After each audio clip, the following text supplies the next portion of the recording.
वो आप लोग सेटल कर दें तो मैं उसकी शादी आपकी बेटी से करवा दूं। सृष्टि को लड़का बिल्कुल पसंद नहीं था। उसे भाई पर गुस्सा आ जाता है। लड़के वालों के जाने के बाद कहती है, माँ देखा, शीनू मेरे लिए कैसा लड़का लेकर आया। न दिखाने लायक न सुनने लायक, सेटल भी नहीं, वो भी हम करे। अरे माँ, मैं जानती हूँ ये मेरी शादी किसी भी घर में क्यों करवाना चाहता है। अरे कैसी बात कर रही है बहन? तूने तो देखा ना, लड़के को मैंने ही मना कर दिया तुझसे शादी के लिए। जिसने लड़का बताया था उसने उसकी बहुत तारीफ की थी। बात आई गई हो जाती है, लेकिन सृष्टि का मन शांत नहीं होता। क्या करूं, कुछ समझ में नहीं आ रहा। मेरी शादी हो गई तो ये लोग पूरी प्रॉपर्टी शीनू के नाम कर देंगे।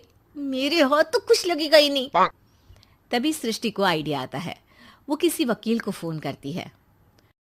जी देखिए, अगर आपके मम्मी पापा का तलाक हो जाता है तो आपके पिता की आधी प्रॉपर्टी आपकी माँ के नाम हो जाएगी। फिर उसे वो किसी को भी दे सकती है। सृष्टि अब माँ को बेटे के खिलाफ भरती है। माँ, शीनू पर नजर रखा करो। वो जिस लड़की के प्यार में है ना, वो शादीशुदा है। यहाँ आएगी, सारा पैसा रुपया जमीन जायदाद सब हड़प लेगी। पापा का भी हाल तुमसे छुपा नहीं है। ऐसा ना हो कि मैं और आप एक दिन सड़क पर भीख मांगे। हे भगवान, मैं तो जीते जी मर जाऊंगी अगर ऐसा हो गया तो। ऐसा हो गया नहीं माँ, ऐसा ही होगा। अभी समय है, आगे का सोच लो। मैं तो कहती हूँ पापा से आधी प्रॉपर्टी लेकर अलग हो जाओ।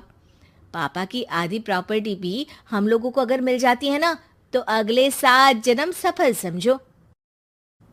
बेचारी माँ बेटी के कहने पर पति से तलाक लेकर अलग हो जाती है। सृष्टि अब पैसों से गाड़ी और अपने दूसरे महंगे शौक पूरे करने लगी। उसके दोस्त भी उसके पैसे इस्तेमाल करते। सृष्टि, कल तुम कहाँ थी?